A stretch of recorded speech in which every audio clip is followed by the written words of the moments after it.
Di sebuah ruang rahasia, Fang Lin duduk bersila dengan botol giok di depannya, yang berisi 7 pil Xuanxin yang baru saja dibuat Fang Lin. Ketujuh pil Xuanxin ini semuanya memiliki kualitas terbaik, yang melampaui harapan awal Fang Lin. Dalam harapannya, akan lebih baik jika 3 atau 4 dari 7 pil Xuanxin dapat mencapai kualitas terbaik. Akan tetapi, berkat kuali mengkilap 9 harta karun, platformasi kuno, dan penggunaan teknik pemanggilan roh oleh Fang Lin, ketujuh pil Xuanxin ini semuanya mencapai kualitas terbaik. Pilnya sudah siap, dan hal berikutnya yang harus dilakukan adalah meminum pil Xuanxin, lalu memanfaatkan kesempatan ini untuk membuka mata spiritual seni bela diri sekaligus. Hanya tersisa 3 bulan sebelum pembukaan Gunung Binatang.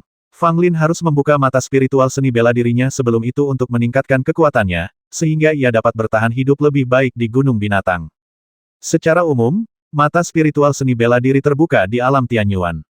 Beberapa orang bahkan harus menerobos ke alam Lingmai sebelum mereka dapat membuka mata spiritualnya. Semakin awal mata rohani dibuka, semakin besar pula potensinya, karena mata rohani membutuhkan kekuatan batin dan darah daging sang pejuang untuk memberi nutrisi. Makin lama waktu pemberian nutrisi, makin kuat pula kekuatan mata spiritualnya. Jika seseorang dapat membuka mata spiritual di alam bumi Yuan, ia sudah dianggap sebagai seorang jenius di antara para jenius. Begitu dia berhasil menembus alam surga Yuan, kekuatan mata spiritualnya akan meningkat seiring dengan peningkatan alamnya. Di negeri Qian, sejauh pengetahuan Fang Lin, satu-satunya orang yang telah membuka mata spiritualnya di alam di Yuan adalah Li Guanxin. Namun, sebelum Fang Lin meninggalkan negeri Qian, Yang Xuanfeng juga tampaknya menunjukkan tanda-tanda membuka mata spiritualnya. Tampaknya dia juga akan menekan wilayahnya sendiri dan akan menerobos ke Tian Yuan hanya setelah mata rohaninya terbuka sepenuhnya. Adapun Han Xiaoxing, dia telah mengembangkan teknik pupil dan tidak perlu membuka mata spiritualnya untuk saat ini. Namun, Fang Lin memperkirakan bahwa dengan kepribadian Han Xiaoxing yang kuat, bahkan jika dia memiliki teknik pupil yang kuat, dia pasti tidak akan puas dengan status quo, dan pembukaan mata spiritualnya hanya masalah waktu. Tebakan Fang Lin benar. Pada saat ini, Han Xiaoxing sedang mengasingkan diri di Sekte Zixia, dan juga terus berusaha keras untuk membuka mata rohaninya. Mata spiritual berhubungan erat dengan bakat prajurit. Makin tinggi bakatnya, makin besar peluang pembukaannya. Dikatakan bahwa ayah Fang Lin di kehidupan sebelumnya, Fang Qingye, dilahirkan dengan mata spiritual bawaan, yang sangat tidak normal. Meskipun ibu Fang Lin di kehidupan sebelumnya, Bai Qingsui, tidak memiliki mata spiritual bawaan, ia mengembangkan mata spiritual saat berusia 3 tahun, yang mana sangatlah menakjubkan. Fang Lin adalah yang terburuk. Secara logika, dia adalah putra dari Fang Qingye dan Bai Qingsui, jadi dia setidaknya memiliki mata spiritual saat dia masih kecil. Namun kenyataannya, di kehidupan sebelumnya, Fang Lin tidak membuka mata rohaninya hingga ia meniti jalan kultivasi dan mencapai alam Tianyuan. Pada era itu, membuka mata spiritual di alam Tianyuan sangatlah biasa-biasa saja. Saat itu, Fang Lin sendiri juga tidak berdaya. Mengapa orang tuanya begitu kuat, tetapi dia begitu lemah? Namun, Fang Lin tetap membuat kemajuan besar dalam bidang seni bela dirinya setelah itu, menggunakan ramuan sebagai bantuan untuk meningkatkan kemampuannya sepenuhnya. Meskipun ia tidak mencapai tingkat yang sama seperti ayahnya, ia tetap dianggap sebagai orang yang sangat berkuasa pada masa itu. Tentu saja, dalam kehidupan Fang Lin sebelumnya, ada banyak cara untuk membuka mata spiritual, dan pil Xuanxin adalah salah satunya, jadi apakah mata spiritual terbuka lebih awal atau terlambat tidak berarti segalanya. Bagi banyak orang yang mata rohaninya terbuka kemudian, pencapaian masa depan mereka juga tidak terbatas. Membuka mata spiritual hanyalah langkah pertama. Jalanku adalah menuju ke tingkat ke-10 elemen bumi dan menjadi makhluk tertinggi yang tak terkalahkan. Fang Lin berkata pada dirinya sendiri, menarik napas dalam-dalam, dan menelan pil Xuanxin pertama. Ketika pil Xuanxin memasuki tubuhnya, pil itu berubah menjadi kekuatan obat paling murni dan mengalir ke dalam tubuh Fang Lin. Fang Lin segera menutup matanya, merilekskan tubuhnya, dan terus menyerap kekuatan obat pil Xuanxin. 5 hari kemudian, Fang Lin meminum pil Xuanxin kedua, yang menyebabkan tubuhnya menyerap kekuatan obat pil Xuanxin sepanjang waktu tanpa gangguan. Namun, pembukaan tujuan spiritual seni bela diri lebih sulit dari yang dibayangkan. Fang Lin meminum 2 pil Xuanxin berturut-turut, tetapi tetap saja tidak ada kemajuan, bahkan tidak ada sedikit pun tanda-tanda terbukanya tujuan spiritual seni bela diri. Ini agak memalukan. Fang Lin mulai khawatir apakah pil Xuanxin yang telah disiapkannya sudah cukup. Jika dia selesai memakan 7 pil Xuanxin tetapi gagal membuka mata spiritual seni bela dirinya, itu akan sangat sulit dijelaskan. Saya khawatir, tetapi sekarang semuanya sudah dimulai, saya hanya bisa mengertakkan gigi dan terus meminum pil Xuanxin. 5 hari berikutnya berlalu, dan Fang Lin meminum pil Xuanxin ketiga. Itu harus berhasil. Fang Lin meraung dalam hatinya. Tampaknya doa Fang Lin terkabul. Setelah meminum pil Xuanxin yang ketiga, Fang Lin jelas merasakan sedikit kesejukan di dahinya, seolah-olah ada kekuatan yang terus-menerus terkumpul di dahi Fang Lin. Menyadari hal ini, Fang Lin diam-diam merasa gembira. Tampaknya efek pil Xuanxin sudah mulai terlihat. Saya tahu bahwa dengan bakat yang saya miliki, mustahil bagi saya untuk meminum 3 pil Xuanxin tanpa mengalami reaksi apapun. Fang Lin berkata dalam hati. Dalam sekejap mata, sebulan berlalu. Fang Lin telah meminum pil Xuanxin keempat, dan kekuatan obat dalam tubuhnya telah mencapai puncaknya. Ada tanda dangkal di dahi Fang Lin, yang tampak seperti sayatan pisau, dan sedikit merah. Fang Lin juga merasakan gelombang gatal dan mati rasa di dahinya dan ingin menggaruknya dengan tangannya. Bukan hanya itu saja, tenaga spiritual dari langit dan bumi di sekitarnya juga terus-menerus berkumpul dan mengalir ke tanda dangkal di dahi Fang Lin. Mata spiritual disebut mata spiritual karena ketika terbuka, ia akan menyerap sejumlah besar energi spiritual dari langit dan bumi. Yang diolah oleh para prajurit adalah tubuh fisik dan kekuatan batin mereka, sedangkan energi spiritual langit dan bumi merupakan kekuatan yang sangat murni, yang sulit diserap oleh para prajurit. Tetapi para prajurit bukannya tidak memiliki kesempatan untuk menyerap energi spiritual dari langit dan bumi. Dalam perjalanan kultivasinya, akan ada beberapa tahapan khusus di mana mereka dapat menyerap energi spiritual. Pembukaan mata spiritual adalah kesempatan pertama untuk menyerap energi spiritual. Pada tahap ini, semakin banyak energi spiritual yang diserap, semakin kuat pula kekuatan awal mata spiritual, dan itu juga akan memengaruhi perkembangan mata spiritual di masa mendatang. Fang Lin sangat menyadari pentingnya tahap ini, jadi dia telah menyiapkan ramuan jenis lain pil pengumpul jiwa. Mengonsumsi pil ini dapat meningkatkan kecepatan pengumpulan energi spiritual 10 kali lipat, dan dapat dikatakan sebagai salah satu pil tambahan terbaik untuk membuka mata spiritual. Selain itu, untuk menyerap sebanyak mungkin energi spiritual dari langit dan bumi, Fang Lin tidak hanya menyiapkan pil pengumpul roh, ia bahkan meminjam batu pengumpul roh dari Chen Yongnian. Pada saat ini, Fang Lin telah mengeluarkan batu pengumpul roh dan meletakkannya di belakangnya, dan pada saat yang sama mengambil pil pengumpul roh hijau. Fang Lin bahkan begitu gila hingga dia memperlakukan dirinya sendiri sebagai tungku alkimia dan melemparkan teknik pemanggilan roh pada dirinya sendiri. Ledakan-ledakan. Di atas Liga Dan, energi spiritual langit dan bumi terus berkumpul, secara bertahap membentuk lapisan awan energi spiritual yang menakutkan. Ya dewa, apa yang terjadi? Mengapa begitu banyak energi spiritual berkumpul di Danlik? Mungkinkah suatu obat mujarab yang tak terbayangkan akan segera diproduksi? Fang Lin tidak menyangka bahwa dalam usahanya menyerap lebih banyak energi spiritual saat membuka mata spiritualnya, dia membuat keributan besar sehingga banyak mata di seluruh Suandu tertuju ke Liga Dan. Bahasa Indonesia. Pada saat ini, di atas Liga Dan, energi spiritual berkumpul menjadi awan, menutupi langit dan matahari, dan ada tornado energi spiritual, yang terus-menerus mengalir menuju sudut Liga Dan. Adegan ini sungguh mengejutkan. Dimanapun Anda berada di Suandu, selama Anda melihat ke atas, Anda dapat melihat pemandangan mengerikan ini. Chen Yongnian dan beberapa anggota tingkat tinggi Liga dan lainnya segera muncul, menatap awan energi spiritual yang menakutkan di atas, semuanya dengan ekspresi terkejut. Bahkan jika ramuan tingkat 6 diproduksi, tidak akan ada pemandangan yang mengerikan seperti itu. Kata seorang tetua dengan suara sedikit gemetar. Mo Ziming tampaknya menyadari sesuatu. Arah di mana energi spiritual berkumpul tampaknya berada di atas ruang rahasia tempat Fang Lin menyendiri. Mungkinkah itu dia? Mo Ziming diam-diam terkejut. Chen Yongnian melihatnya lama sekali dan berkata, seseorang sedang membuka mata rohaninya. Titik. Ketika kata-kata ini diucapkan, semua orang yang hadir terkejut. Apakah membuka mata rohani akan menghasilkan pemandangan yang mengerikan seperti itu? Energi spiritual dunia sungguh gila, datang terus-menerus dari segala arah. Begitu energi spiritual ini meledak, saya khawatir separuh Suandu akan hancur. Aktifkan formasi pelindung. Semua prajurit Liga dan di atas Tianyuan siap beraksi kapan saja. Chen Yongnian berkata dengan nada serius sambil mengutuk Fang Lin dalam hatinya. Orang menyebalkan otang pembawa sial ini, aku heran kenapa dia mau meminjam batu pengumpul roh. Ternyata dia mau membuka mata rohnya, dia ngarang cerita yang ngarang, apa dia tidak takut menghancurkan aliansi alkimia. Chen Yongnian mengumpat dalam hatinya.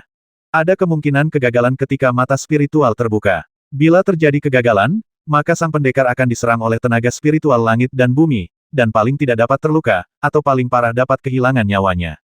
Dan bagi seseorang seperti Fang Lin, yang mengumpulkan sejumlah besar energi spiritual saat dia membuka mata spiritualnya, jika dia gagal, konsekuensi dari serangan balik energi spiritual itu akan sangat mengerikan. Bukan hanya Fang Lin yang akan tercabik-cabik oleh energi spiritual dalam sekejap, tetapi orang-orang tak bersalah juga akan terkena dampaknya. Oleh karena itu, Chen Yongnian harus mempertimbangkan konsekuensi serius ini dan mengaktifkan formasi pelindung tepat waktu untuk melindungi Liga dan guna menghindari konsekuensi yang tidak terbayangkan. Semua pasukan di Xuandu juga muncul satu demi satu. Melihat energi spiritual yang menakutkan di atas Danlik, banyak orang menyadari bahwa seseorang sedang membuka mata spiritualnya. Ya dewa, akankah ada begitu banyak energi spiritual saat mata spiritual terbuka? Ini benar-benar menyimpang. Ketika sang pangeran membuka mata rohaninya, energi spiritual berkumpul seperti pilar, yang sungguh menakjubkan. Kali ini dia sama sekali bukan manusia. Energi spiritual berkumpul menjadi awan, menutupi setengah dari Xuandu. Aku tidak bisa membayangkan orang mesum macam apa yang sedang membuka mata rohaninya. Lihat, semua orang dari Liga dan telah keluar, kecuali satu orang. Itu Fang Lin. Mungkinkah orang yang membuka mata rohaninya adalah Fang Lin? Aku pikir itu dia. Akhirnya, seseorang menduga bahwa Fang Lin sedang membuka mata rohaninya. Untuk sesaat, seluruh Xuandu menjadi gempar, dan ekspresi banyak orang membeku.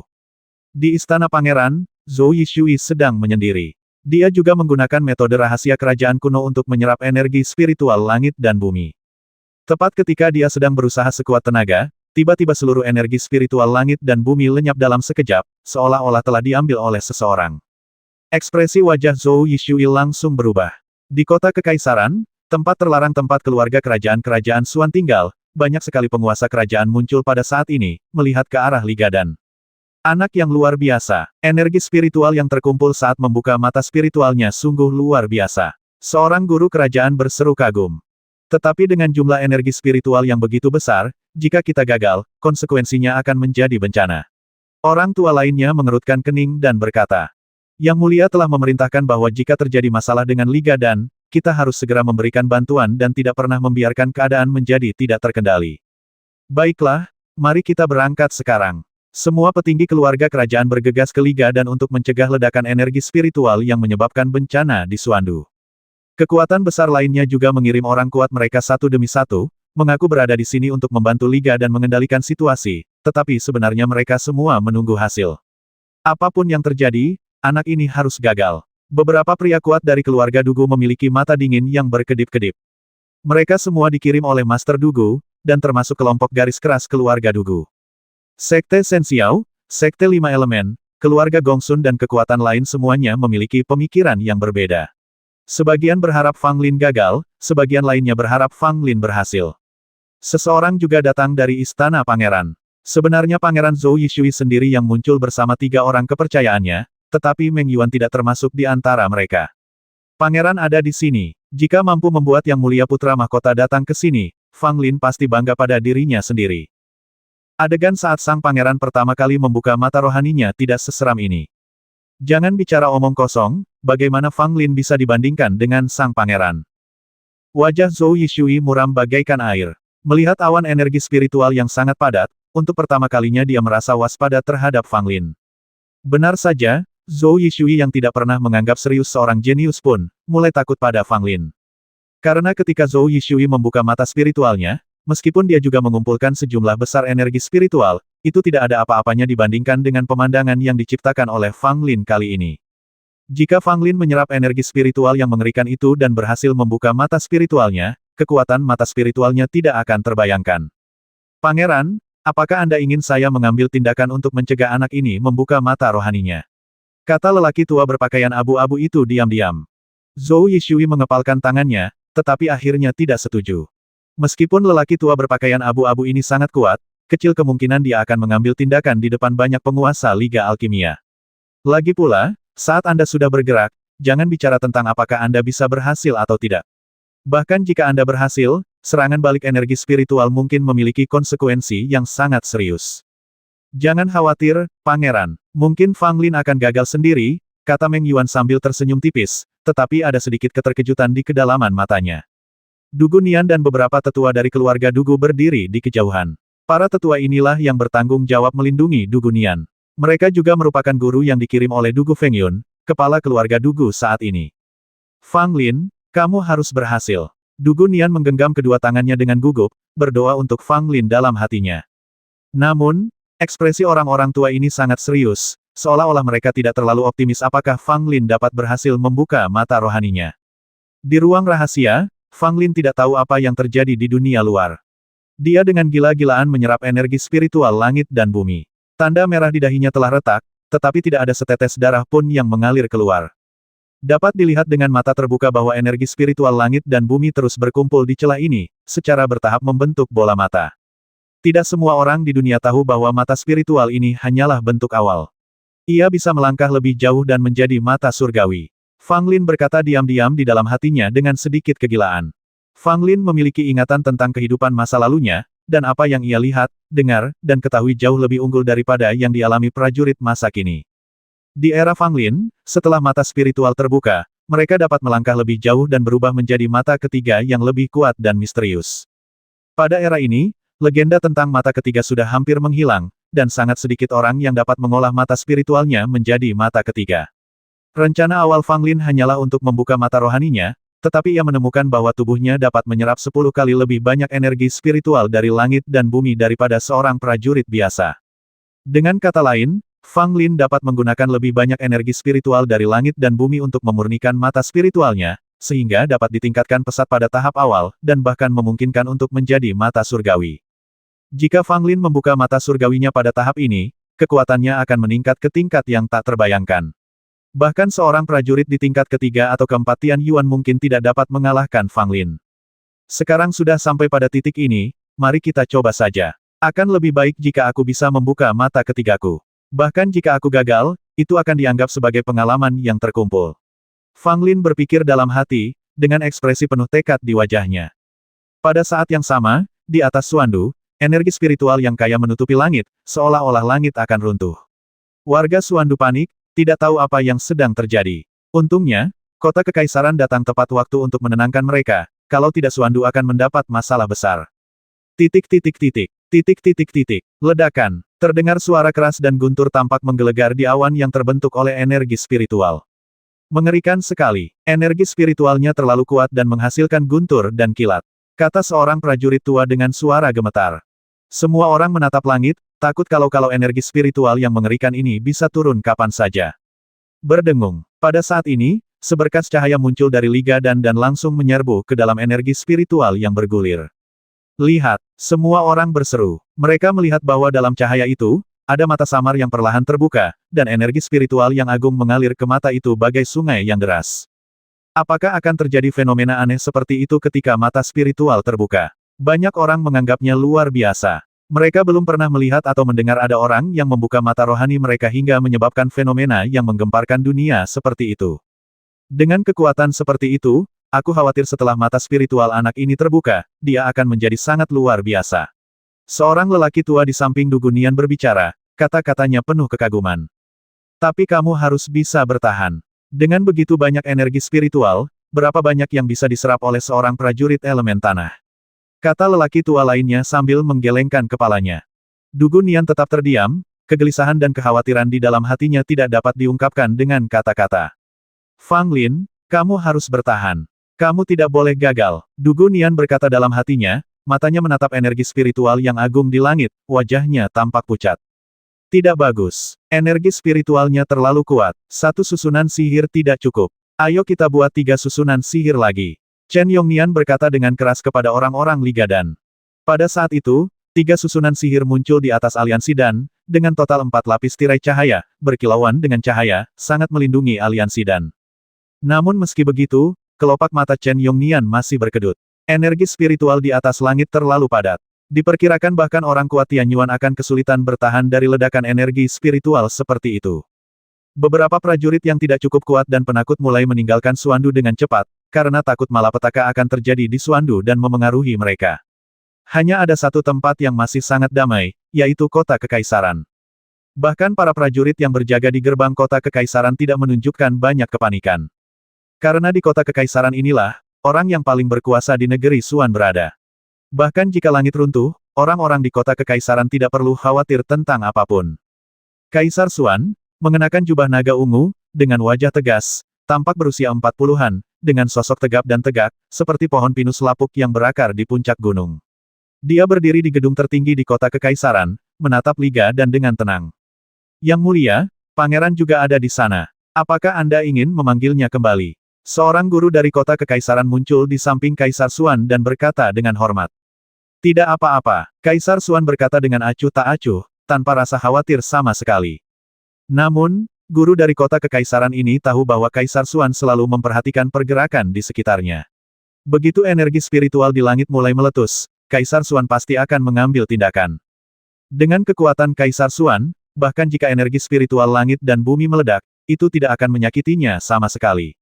Kota kekaisaran besar ini juga dilindungi oleh sejumlah susunan sihir dan tidak akan terpengaruh. Di luar Xuandu, di sebuah gunung rendah hanya 100 mil jauhnya dari Xuandu, sesosok yang bersembunyi di tempat tersembunyi tengah menatap Xuandu dari jauh, dengan kebencian terpancar di matanya yang dingin. Di ruang rahasia, ekspresi Fang Lin tampak sangat serius. Pada saat ini, ia terus-menerus menyerap energi spiritual langit dan bumi dari dunia luar. Dia tidak tahu berapa banyak energi spiritual yang ada di dunia luar, tetapi dia punya firasat bahwa semakin banyak yang dia serap saat ini, semakin besar manfaat yang akan didapatnya. Tubuh Fang Lin seperti lubang tanpa dasar. Tidak peduli seberapa banyak energi spiritual dari langit dan bumi yang mengalir masuk, semuanya dapat diserap olehnya. Guk-guk, si guk-guk Golden Retriever tiba-tiba merangkak keluar dari kantong hewan, berbaring di bahu Fang Lin, lalu mengambil sebagian energi spiritual langit dan bumi dengan ekspresi gembira. Fang Lin tertegun, tetapi dia tidak peduli. Lagi pula, ada begitu banyak energi spiritual, tidak masalah jika sebagian diambil oleh makhluk kecil ini.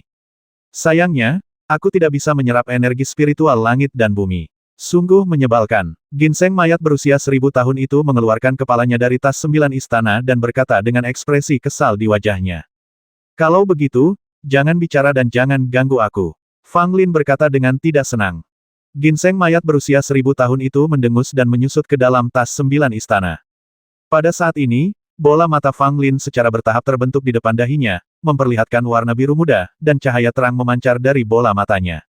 Sedikit lagi, mata rohani, bukalah untukku. Fang Lin meraung, menyerap energi spiritual langit dan bumi dengan segala cara. Berdengung, di dunia luar, mata di kolom cahaya terbuka dengan tenang, memperlihatkan cahaya biru, yang menyelimuti seluruh Xuandu. Terbuka, ini mata spiritual, mata yang menakutkan, tubuhku benar-benar gemetar. Saat mata biru itu menatapku, aku merasa jiwaku hendak terbang. Banyak pendekar berseru kaget, bahkan mereka yang tingkat kultivasinya tinggi pun memperlihatkan keterkejutan di mata mereka. Bagaimana ini bisa disebut mata spiritual?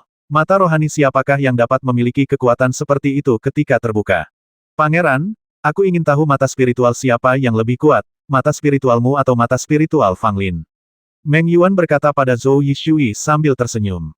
Zhou Yishui tampak normal, tentu saja saya lebih kuat. Meng Yuan terkekeh dan tidak mengatakan apapun lagi.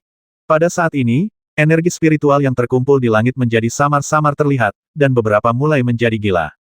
Oh tidak, ini pertanda wabah. Seseorang berteriak dengan ekspresi ketakutan. Semua orang dapat melihat bahwa awan spiritual di langit menunjukkan tanda-tanda kerusuhan. Tepat ketika semua orang khawatir, cahaya keemasan tiba-tiba melesat ke langit dari dalam Li Gadan.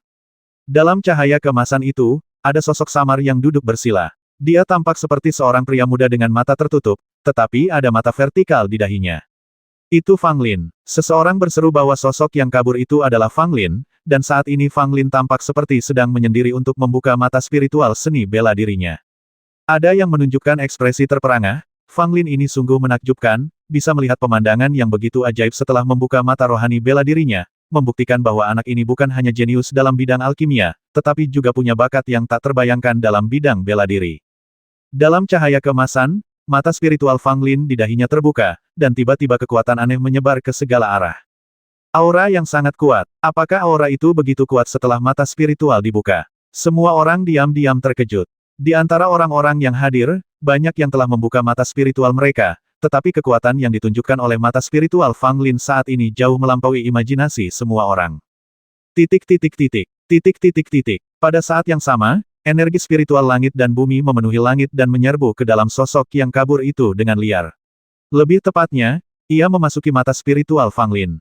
Berdengung, seberkas cahaya tiba-tiba bersinar dari mata spiritual Fang Lin dan langsung menuju ke putra mahkota Zhou Yishui di bawah. Berani sekali kau. Semua orang terkejut. Fang Lin sebenarnya mengambil inisiatif untuk memprovokasi putra mahkota Zhou Yishui. Dia sungguh berani.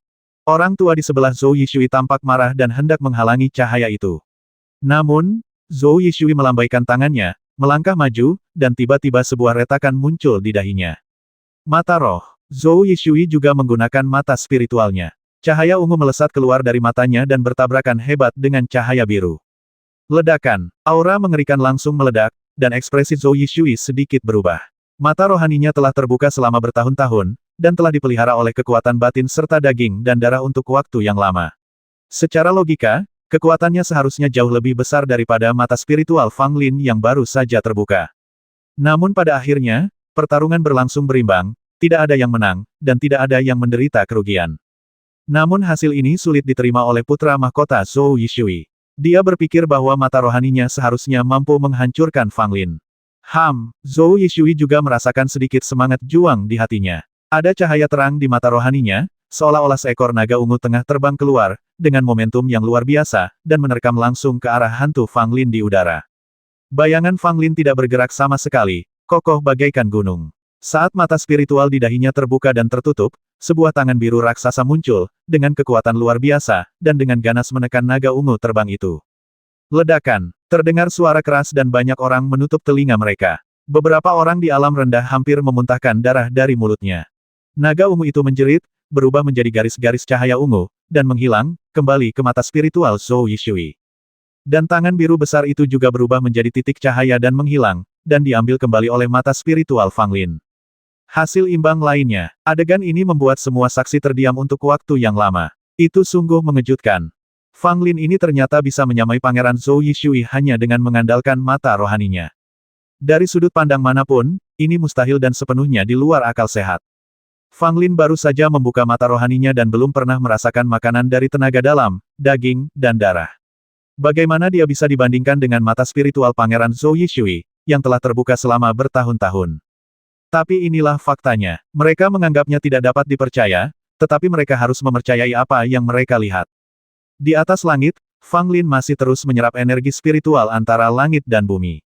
Terlihat dengan mata terbuka bahwa energi spiritual di langit, yang awalnya padat seperti awan, telah menjadi jauh lebih tipis, semuanya telah diserap oleh Fang Lin. Dan tampaknya Fang Lin dapat terus menyerap. Zhou Yishui memiliki ekspresi muram. Dia selalu membanggakan dirinya yang tak terkalahkan dan tidak menganggap serius Fang Lin, seekor semut dari 3 kerajaan bawah. Namun dia tidak menyangka bahwa dalam pertarungan dengan Fang Lin Lingmu hari ini, dia malah tidak menang, dan dia bahkan tidak memperoleh keuntungan apapun. Meskipun dia tidak menggunakan kekuatan mata spiritualnya sama sekali, Zhou Yishui masih merasa sangat marah. Bagaimana seekor semut hina dari 3 kerajaan bisa melawan aku, Zhou Yishui, secara seri? Pada saat ini, Zhou Yishui menyerang lagi, dan cahaya melonjak di mata rohaninya, dan sesosok ilusi terbang keluar. Itu adalah Zhou Yishui sendiri. Dengan kekuatan mata spiritualnya, ia menciptakan tubuh spiritual. Meskipun tidak memiliki tubuh fisik, ia memiliki sebagian kekuatan Zhou Yishui. Ini adalah metode yang hanya dapat digunakan setelah mata spiritual telah berkembang sepenuhnya. Zhou Yishui mampu berubah menjadi tubuh spiritual dengan sangat mudah, dan jelas bahwa dia telah menguasai penggunaan mata spiritual. Zhou Yishui tidak melakukannya sendiri, tetapi berubah bentuk menjadi tubuh spiritual. Hal ini dikarenakan ia merasa bangga dengan statusnya dan merasa akan sedikit menindas jika ia melakukannya sendiri, maka ia pun membiarkan tubuh rohaninya menggantikan tubuh aslinya. Bertarunglah denganku. Tubuh spiritual itu terbang dan berdiri di udara, menghadap Fang Lin dari kejauhan. Ekspresinya sama dengan Zhou Yishui. Bayangan Fang Lin memiliki ekspresi kosong di wajahnya, tetapi sebuah sosok muncul dari matanya. Apa? Dia baru saja membuka mata rohaninya, dan dia benar-benar bisa berubah menjadi tubuh rohani. Monster macam apa Fang Lin ini? Bukankah ini terlalu menyimpang? Apakah kamu ingin membiarkan orang hidup? Terdengar teriakan kaget dari bawah. Fang Lin baru saja membuka mata rohaninya. Belum lagi betapa kuatnya mereka, tapi sungguh sulit dipercaya bahwa Anda bisa menggunakannya sampai sejauh ini. Pupil mata tubuh spiritual Zhou Yishui juga mengecil, memperlihatkan ekspresi terkejut yang sulit disembunyikan. Butuh waktu 3 tahun baginya untuk mencapai langkah ini setelah membuka mata rohaninya, tetapi Fang Lin dapat mencapai langkah ini secara langsung. Apa artinya ini? Apakah itu kesenjangan antara dirinya dan Fang Lin? Tubuh spiritual Fang Lin keluar dari mata spiritual, dan tampak persis seperti Fang Lin. Namun, dibandingkan dengan tubuh spiritual Zhou Yishui, tubuh spiritual Fang Lin jelas lebih kabur, dan tidak sejelas tubuh spiritual Zhou Yishui. Lagi pula, dia baru saja membuka mata rohaninya, dan mampu membangkitkan tubuh rohani sudahlah sangat tidak normal. Namun, dalam penggunaan tubuh spiritual, dia masih sedikit lebih rendah dari Zhou Yishui. Jika kau ingin bertarung, aku akan menemanimu. Tubuh spiritual Fang Lin berkata sambil tersenyum tipis, tampak sangat tenang, seolah-olah dia tidak merasakan tekanan mengerikan yang berasal dari Zhou Yishuiling. Semua orang di bawah membelalakkan matanya. Ini adalah kontes yang sangat penting. Meskipun hanya dua tubuh spiritual, itu adalah konfrontasi nyata pertama antara Zhou Yishui dan Fang Lin. Tubuh rohanimu terlalu lemah. Tubuh spiritual Zhou Yishui berbicara, dengan nada meremehkan dan arogansi dalam kata-katanya. Tubuh roh Fang Lin terkekeh di mataku, tubuh rohmu tidak sekuat itu. Gayung bersambut, meskipun dua badan rohani itu bukan badan nyata, mereka tidak mengalah satu sama lain, dan tidak ada yang mau kalah dalam momentum. Chen Yongnian dan Mo Ziming keduanya tampak khawatir. Fang Lin baru saja membuka mata rohaninya. Meskipun mata spiritual Fang Lin sangat kuat dan dia bisa berubah menjadi tubuh spiritual, dari sudut pandang manapun, dia masih jauh dari tandingan Zhou Yishui. Bukan hanya mereka berdua, tetapi hampir semua orang yang memperhatikan pertempuran ini optimis terhadap Fang Lin. Teruskan, Zhou Yishui berkata, dan benar-benar membiarkan Fang Lin mengambil langkah pertama. Fang Lin mengangkat sudut mulutnya, tanpa basa-basi lagi, dia bergerak dan muncul di belakang Zhou Yishui. Sebuah telapak tangan terentang, disertai angin kencang, membawa serta energi spiritual dari langit dan bumi, dan langsung menuju punggung Zhou Yishui. Zhou Yishui bereaksi sangat cepat. Dalam sekejap dia berbalik dan melayangkan pukulan, yang beradu dengan telapak tangan Fang Lin. Ledakan. Dalam tabrakan ini, Zhou Yishui jelas berada di pihak yang unggul. Tubuh spiritual Fang Lin terus mundur dan sosoknya menjadi kabur. Dari konfrontasi ini, terlihat bahwa memang ada jurang pemisah antara kedua roh itu. Ini adalah kesenjangan dalam kekuatan dan juga kesenjangan dalam ranah. Terus terang, tubuh spiritual Fang Lin tidak sebaik tubuh spiritual Zhou Yishui. Tetapi ini juga karena Fang Lin baru saja membuka mata spiritualnya, sementara Zhou Yishui telah membuka mata spiritualnya selama bertahun-tahun, dan kekuatan tubuh spiritual terkait erat dengan mata spiritual. Semakin kuat mata spiritual, semakin kuat pula tubuh spiritual. Datang lagi, Fang Lin berteriak, seluruh tubuhnya bersinar terang, seperti bintang, dan menabrak Zhou Yishui. Zhou Yishui tampak sangat tenang. Dengan lambaian tangannya, sebuah jejak tangan besar muncul dan langsung menghentikan Fang Lin. Tetapi pada saat ini, tubuh spiritual Fang Lin tiba-tiba menghilang, membuat Zhou Yishui tertegun sejenak. Saat berikutnya, Zhou Yishui meninju sisi kirinya, tepat pada waktunya untuk memukul mundur Fang Lin yang hendak melancarkan serangan diam-diam. Zhou Yishui menunjukkan sedikit rasa jijik di wajahnya. Tidakkah kamu tahu bahwa mata spiritual dapat melihat semua ilusi? Fang Lin tersenyum pahit dan menggelengkan kepalanya. Tampaknya menggabungkan tubuh spiritual dengan keterampilan tubuh tanpa jejak benar-benar bodoh. Tubuh asli orang lain selalu mengawasi. Di bawah pengawasan tubuh spiritual, keterampilan tubuhnya yang tanpa jejak tidak dapat memainkan peran apapun. Itu seperti iga ayam saja. Zhou Yishui menyerang lagi, tubuh spiritualnya bergerak dengan kecepatan yang sangat cepat, dan dia berada di depan Fang Lin dalam sekejap mata. Setelah serangkaian teknik tinju dilakukan, tubuh spiritual Fang Lin dikalahkan selangkah demi selangkah dan ditekan sampai pada titik di mana ia hampir tidak memiliki kekuatan untuk melawan. Mengapa gaya tinju ini tampak familiar bagiku? Ya, sepertinya itu adalah teknik tinju dari Sekte 5 Elemen. Bagaimana pangeran bisa melakukan teknik tinju Sekte 5 Elemen? Banyak orang menunjukkan ekspresi ragu, terutama beberapa orang kuat dari Sekte 5 Elemen yang hadir, wajah mereka bahkan lebih tidak sedap dipandang. Mereka dapat mengetahui sekilas bahwa apa yang dilakukan Pangeran Zhou Yishui memang serangkaian teknik tinju dari Sekte 5 Elemen mereka. Ini aneh. Pangeran Zhou Yishui tidak memiliki hubungan dengan Sekte 5 Elemen dan tidak pernah berlatih di Sekte 5 Elemen. Mengapa dia tahu tinju Sekte 5 Elemen? Namun, selain orang-orang dari Sekte 5 Elemen yang sedikit bingung, tidak ada orang lain yang terlalu peduli dan masih memusatkan perhatian mereka pada duel rohani dan fisik antara Fang Lin dan Zhou Yishui. Keterampilan tinju Sekte 5 Elemen sangat tajam, menggabungkan kekerasan dan kelembutan. Ditambah dengan tubuh roh air Zhou Yi yang kuat, Fang Lin sama sekali tidak sebanding, dan tubuhnya hampir hancur berkeping-keping. Fang Lin terlalu lemah. Dia jauh dari kata sebanding dengan sang pangeran. Dalam pertarungan jiwa dan raga ini, sang pangeran niscaya akan menang. Semuanya tergantung pada seberapa lama Fang Lin bisa bertahan.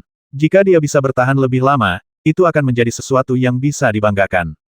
Semua orang mendesah, tetapi mereka tidak terkejut sama sekali. Di mata mereka, Pangeran Zhou Yishui begitu kuat sehingga mereka akan terkejut jika dia tidak bisa mengalahkan Fang Lin. Tepat ketika semua orang mengira tubuh spiritual Fang Lin akan hancur, tiba-tiba, tubuh spiritual Fang Lin kembali ke keadaan semula, dan bahkan lebih cerah daripada saat pertama kali muncul. Melihat ini, Zhou Yishui mengerutkan kening, melihat energi spiritual besar yang masih ada di langit, dan segera mengerti.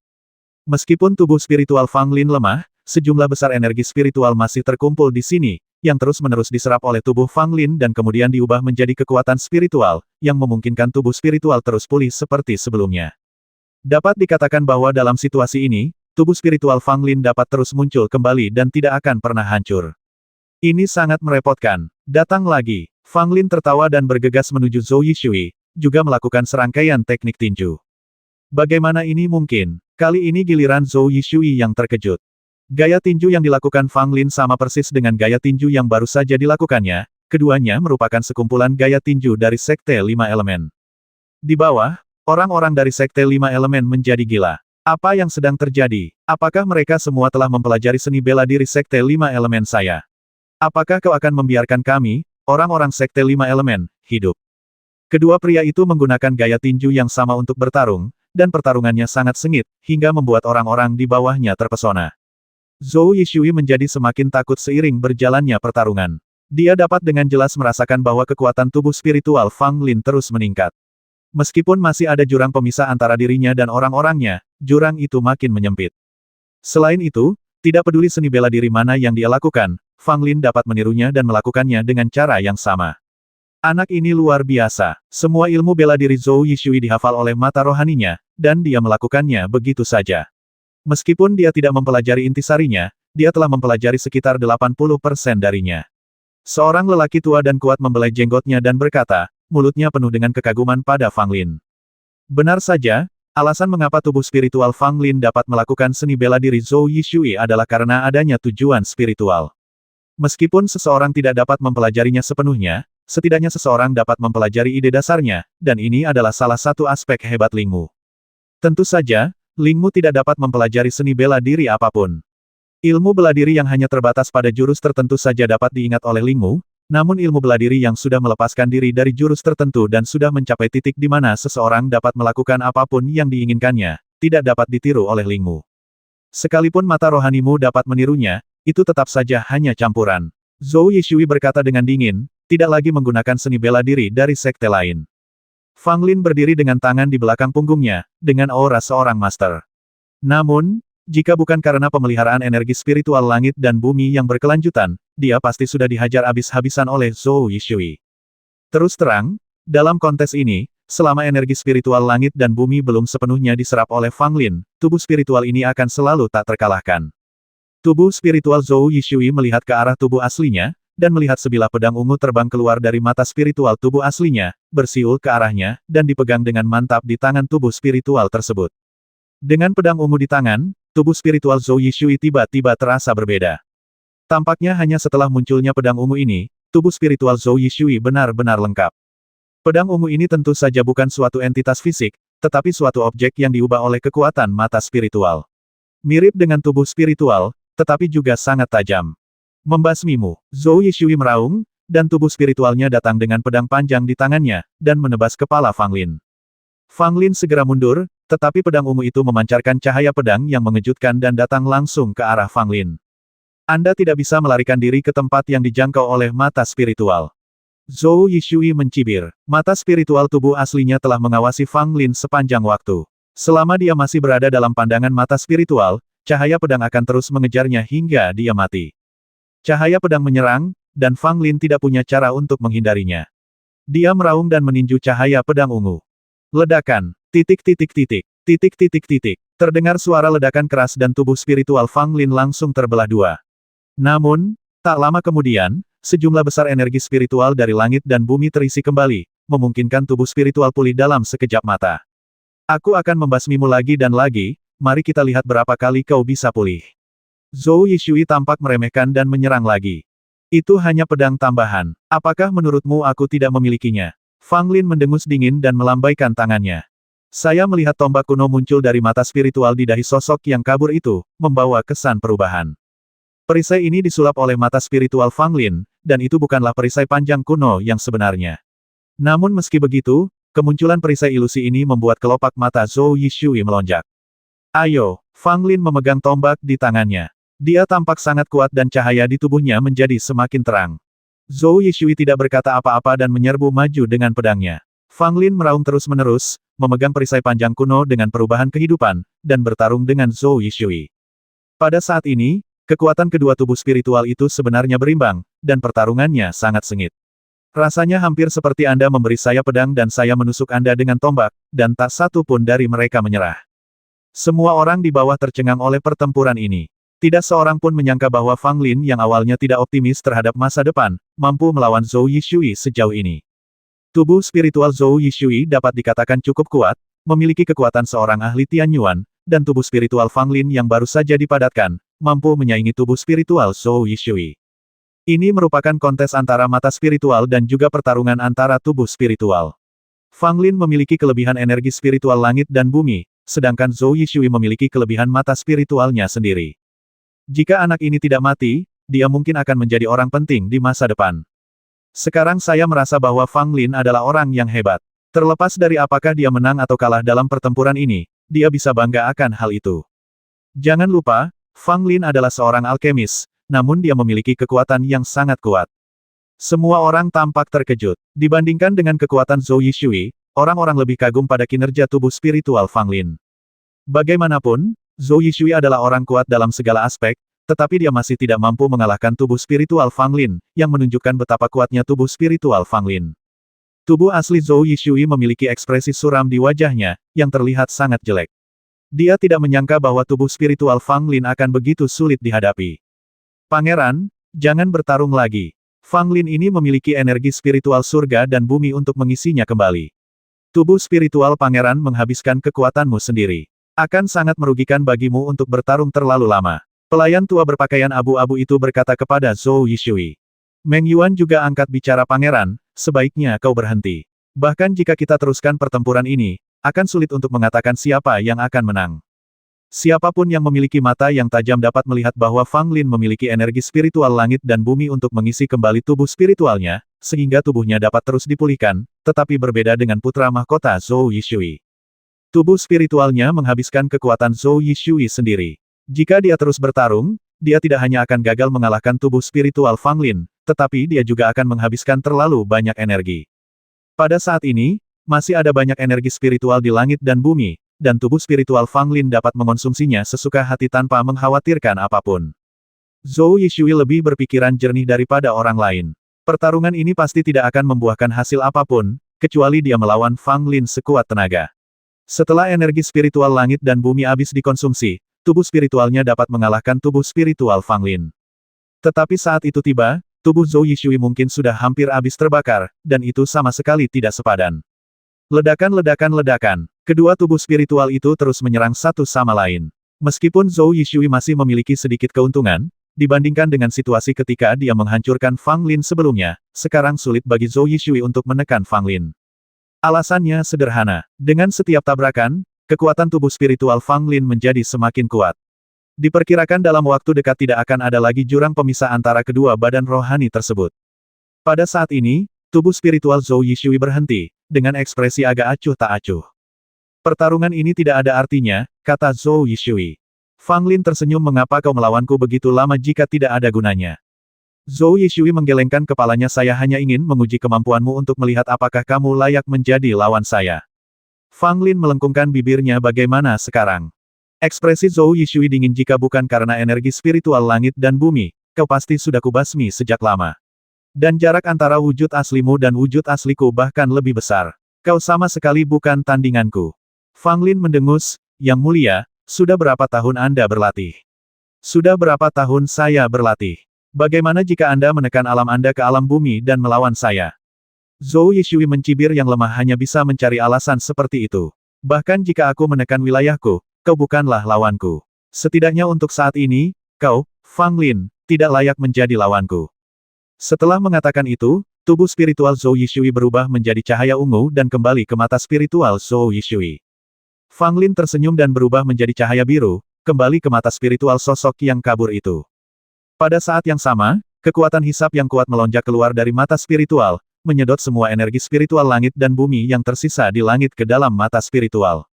Ekspresi wajah Zhou Yishui kosong, seolah tak peduli dengan pertarungan antara mata roh, tetapi dia masih merasa sedikit gelisah di dalam hatinya. Untuk orang sepertinya, kalau dia tidak menang, berarti dia gagal. Ayo pergi. Zhou Yishui berbalik dan pergi, dan beberapa orang mengikutinya kembali ke istana pangeran. Semua orang di sekitar tersadar, dan banyak di antara mereka yang merasa takjub. Fang Lin tidak kalah dalam pertempuran, dan bertarung seri dengan putra mahkota Zhou Yishui. Fang Lin benar-benar mencapai hal ini, sungguh menakjubkan. Setelah pertempuran ini, dia akan mendapat satu kursi lagi di antara para jenius bela diri bangsa Suan. Namun, tingkat kultivasi tubuh aslinya bahkan tampaknya bukan Tianyuan. Kultivasi bukanlah segalanya. Tubuh spiritualnya memiliki kekuatan yang sebanding dengan Tianyuan, belum lagi tubuh aslinya. Sedikit terakhir energi spiritual dari langit dan bumi diserap oleh mata spiritual. Pada saat ini, sosok kabur yang duduk bersila itu tiba-tiba menghilang. Pada saat yang sama, mata spiritual di dahi Fang Lin di ruang rahasia berubah menjadi emas. Mata spiritual telah mencapai kesempurnaan.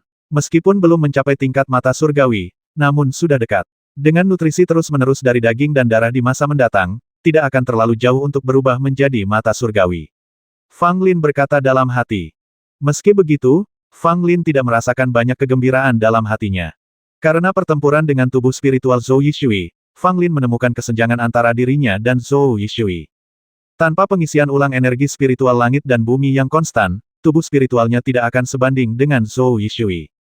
Dan jika tubuh asli bertarung, Fang Lin bukanlah tandingan Zhou Yishui. Hanya berdasarkan perbedaan alam, Zhou Yishui mampu menghancurkan Fang Lin. Bagaimanapun, tingkatan Fang Lin terlalu rendah. Jika dia dapat melangkah ke tingkat ke-10 elemen tanah, maka mungkin dia akan memiliki modal untuk melawan Zhou Yishui. Sayangnya, meskipun Fang Lin telah menyentuh pintu perunggu besar itu 2 kali, dia masih tidak dapat mendorongnya terbuka. Ia hanya membutuhkan sendewa akhir itu, tetapi sendewa akhir ini tampaknya begitu dekat namun begitu jauh, membuat Fang Lin putus asa. Fang Lin telah keluar dari kurungan. Akan tetapi, begitu dia keluar dari pengasingannya, semua orang di Danlik menatapnya seolah-olah dia adalah monster. Banyak orang bahkan memperlihatkan rasa kagum saat melihatnya, dan beberapa bahkan berjalan mengelilingi Fang Lin, seolah-olah mereka sangat takut padanya. Fang Lin tentu saja tahu alasannya, tetapi dia tidak peduli. Kurang dari 2 bulan tersisa sebelum pembukaan Gunung Binatang, dan dia masih perlu mempersiapkan banyak hal. Selanjutnya, Fang Lin menghabiskan sebulan penuh untuk memurnikan ramuan dan hampir tidak pernah keluar dari ruang alkimia. Selama kurun waktu itu, banyak orang datang mengunjunginya, mengaku ingin berteman dengan Fang Lin. Namun, karena Fang Lin sibuk memurnikan ramuan, dia tidak bertemu siapapun dan tidak ingin bertemu siapapun sama sekali. Hanya ada satu orang yang pernah ditemui Fang Lin, yaitu Du Gunian. Namun itu hanya pertemuan singkat, dan setelah beberapa patah kata, Du Gunian kembali. Hari pembukaan Gunung Binatang semakin dekat, dan semua kekuatan di Kerajaan Suan secara aktif mempersiapkan tindakan ini. Keluarga Dugu tidak terkecuali. Dipimpin oleh Dugu Ruoksu, sekelompok anggota keluarga Dugu akan memasuki Gunung Binatang. Dugu Nian juga ada dalam daftar. Hal ini tidak diputuskan oleh petinggi keluarga Dugu, tetapi oleh Dugu Nian sendiri. Awalnya, para petinggi keluarga Dugu tidak ingin Dugu Nian pergi ke Gunung Binatang. Lagi pula, tempat itu terlalu berbahaya, dan Dugu Nian tidak cukup kuat, dan tidak ada seorang pun yang menginginkannya mendapat masalah di sana. Namun, Dugu Nian sangat keras kepala dan bahkan mengancam akan mati daripada menikahi Zhou Yishui, bersikeras memasuki Gunung Binatang. Tidak ada cara lain, para petinggi keluarga Dugu harus setuju. Tentu saja, sebelum menyetujui, para petinggi keluarga Dugu juga menanyakan sikap istana pangeran. Jika Pangeran Zhou Yishui tidak ingin Dugu Nian memasuki Gunung Binatang untuk mengambil risiko, maka keluarga Dugu tidak akan membiarkan Dugu Nian masuk apapun yang terjadi. Zhou Yishui setuju untuk membiarkan Dugu Nian pergi ke Gunung Binatang. Dengan cara ini, keluarga Dugu tidak akan punya apa-apa untuk dikatakan. Dugu Fengyun sangat memikirkan keselamatan Dugu Nian. Dia tidak hanya memberi Dugu Nian sejumlah harta untuk membela diri, dia bahkan menghabiskan energinya sendiri untuk memurnikan jimat giok spiritual dan memberikannya kepada Dugu Nian untuk disimpan dengan aman. Di dalam jimat giok ini terdapat tubuh spiritual Dugu Fengyun. Jika Dugu Nian menghadapi krisis hidup dan mati, dia dapat menghancurkan jimat giok. Tidak hanya itu, Dugu Fengyun juga memerintahkan Dugu Ruoksu untuk menjaga Dugu Nian dengan baik di Gunung Binatang, dan membawanya kembali dengan cara yang sama seperti saat dia masuk, serta meminta pertanggungjawabannya jika terjadi sesuatu. Dugu Ruoksu merasa tugas itu berat. Kali ini ketika dia memasuki Gunung Binatang, dia tidak hanya harus mengurus anak-anak keluarga Dugu yang bepergian bersamanya, tetapi juga harus mencari kesempatannya sendiri dan membasmi Fang Lin. Dalam sekejap mata, 1 bulan lagi telah berlalu. Hari pembukaan Gunung Binatang yang terletak di utara negara bagian Suan telah tiba. Semua pasukan di negara Suan telah berangkat dan bergegas menuju Gunung Binatang. Suandu, dan Lik. Selain Fang Lin, ada beberapa orang lain yang akan memasuki Gunung Binatang, termasuk 4 jenius termasuk Zhou Zishui, dan 4 diaken lain dari Liga Alkimia. Bersama Fang Lin, akan ada kelompok yang beranggotakan 9 orang. Zhang Wengxuan diusir, dan sampai sekarang, dia masih ditahan di Liga Dan. Awalnya, Qi Sanxuan mencoba menemui Chen Yongnian untuk berdiskusi apakah dia bisa melepaskan Zhang Wengxuan dan pergi ke Gunung Binatang bersama. Namun, sikap Chen Yongnian sangat tegas. Zhang Wengxuan akan ditahan setidaknya selama setengah tahun. Qi Sanxuan tidak punya pilihan selain menyerahkan Zhang Wengxuan untuk sementara waktu. Di antara 9 orang dari Liga Dan, Fang Lin sebenarnya yang paling lemah dalam hal tingkatan. Belum lagi keempat diaken Liga Dan, semuanya memiliki kekuatan tingkat ketiga Tianyuan, dan Zhou Zishui serta 4 orang lainnya juga telah mencapai tingkat pertama Tianyuan. Hal ini membuat Fang Lin merasa sangat sakit hati.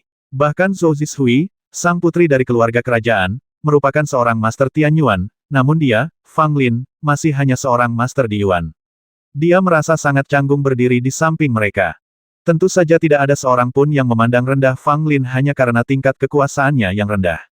Bagaimanapun, dia adalah orang yang dapat mengandalkan tubuh spiritualnya untuk melawan Zhou Yishui. Alam tidak mewakili segalanya. Kali ini ketika Gunung Binatang buas dibuka, sulit untuk memprediksi apakah itu akan menjadi berkah atau kutukan.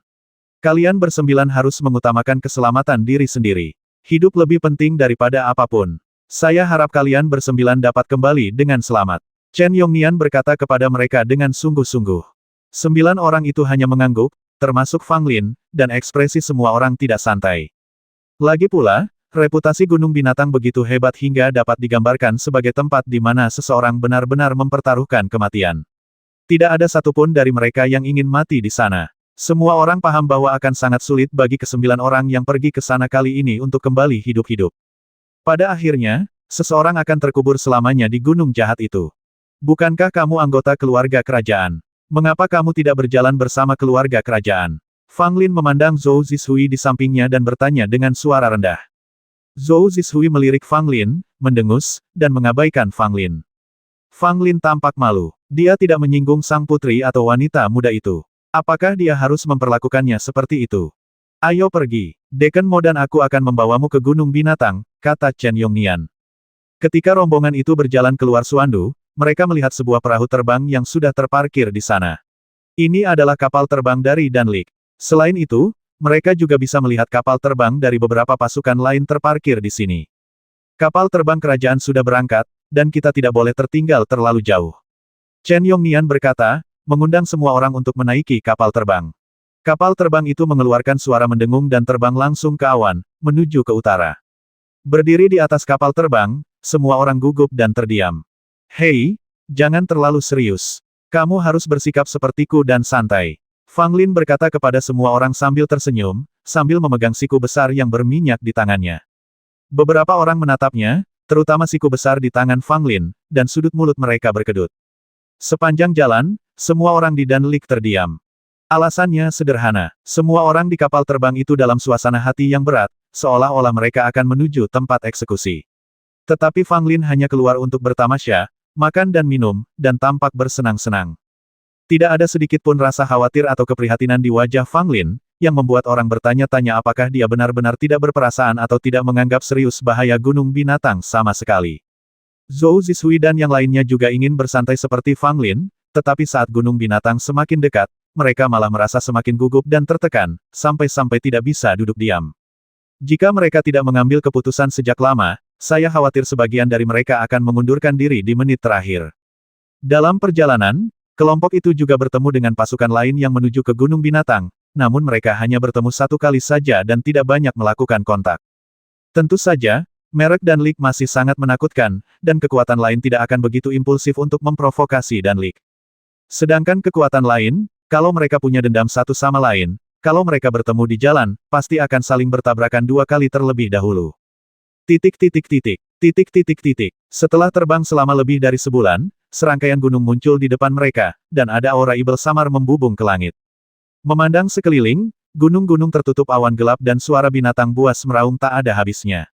Semua orang berdiri di haluan kapal terbang, dan kecuali Fang Lin, semua orang memiliki ekspresi yang sangat serius. Gunung binatang buas ada di depan, mari kita pergi ke kota penekan ibel terlebih dahulu, kata Chen Yongnian. Di luar gunung binatang, ada sebuah kota megah, yang ukurannya tidak lebih kecil dari Suandu.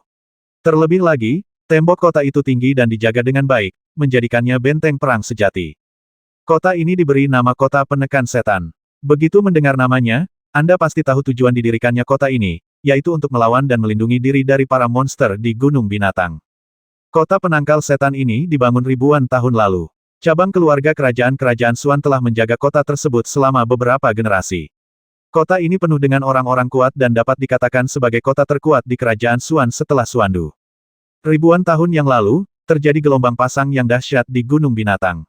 10.000 binatang buas mengamuk dan dipimpin oleh 3 raja ibel yang kuat ingin menyerang wilayah kerajaan Suan. Pada saat itu, negara Suan juga mengalami perubahan drastis. Jika gelombang binatang buas keluar dari gunung 100 binatang dan memasuki wilayah negara Suan, itu akan menjadi bencana yang tak terbayangkan. Saat itu, orang-orang kuat dari kota penekan ibloh yang dengan segala cara mampu melawan gelombang binatang buas yang mengerikan. Dalam pertempuran itu, hampir semua orang kuat di kota penekan ibel dikerahkan, dan hampir semuanya tewas atau terluka. Bahkan mayat prajurit biasa pun menumpuk seperti gunung. Di luar tembok kota yang tinggi dan megah, yang bisa dilihat hanyalah mayat para monster dan prajurit. Seluruh tembok kota berlumuran darah. Hingga hari ini, tembok kota penekan setan masih dipenuhi bau darah dan ditutupi jejak darah kering. Tidak peduli siapapun yang ada di kerajaan Suan, saat mereka menyebut kota penekan setan, mereka akan mengacungkan jempol. Ini adalah sekelompok pejuang sejati yang meninggalkan semua yang mereka miliki di kota megah ini untuk melindungi kerajaan Suan. Semua kekuatan di negeri Suan menyetujui dibukanya Gunung Binatang dan bahkan menantikannya, kecuali kota penekan setan. Ia tidak setuju dan dengan tegas menentangnya, tetapi tidak dapat menahan tekanan dari semua kekuatan di negeri Suan dan hanya bisa mengangguk. Sebagai satu-satunya kota di luar Gunung Binatang, kota Zhenyao secara alami menjadi persinggahan bagi semua pasukan utama sebelum memasuki Gunung Binatang. Ketika perahu terbang Liga dan turun, semua orang telah melihat banyak perahu terbang terparkir di kota penekan setan. Banyak pasukan besar telah tiba, dan Liga dan dianggap yang paling lambat tiba. Tuan Chen, kami mengikuti perintah Raja Penindas Ibel untuk menyambut semua orang dari aliansi alkimia lagi. Seorang pria parubaya berbaju besi hitam berkata kepada Chen Yongnian. Sikapnya tidak sopan, tetapi tidak kasar juga. Chen Yongnian membalas sapaan itu sedikit ucapkan terima kasih kepada Raja Ibel untukku. Yang disebut Raja Penekan Ibel adalah penguasa kota Penekan Ibel ini, dan dia memiliki darah keluarga kerajaan Zhou di tubuhnya. 1000 tahun yang lalu, Kaisar Suan Agung mengeluarkan perintah bahwa setiap generasi yang berhasil menduduki posisi penguasa kota Penekan Ibel akan dapat mewarisi tahta Raja Penekan Ibel, selamanya.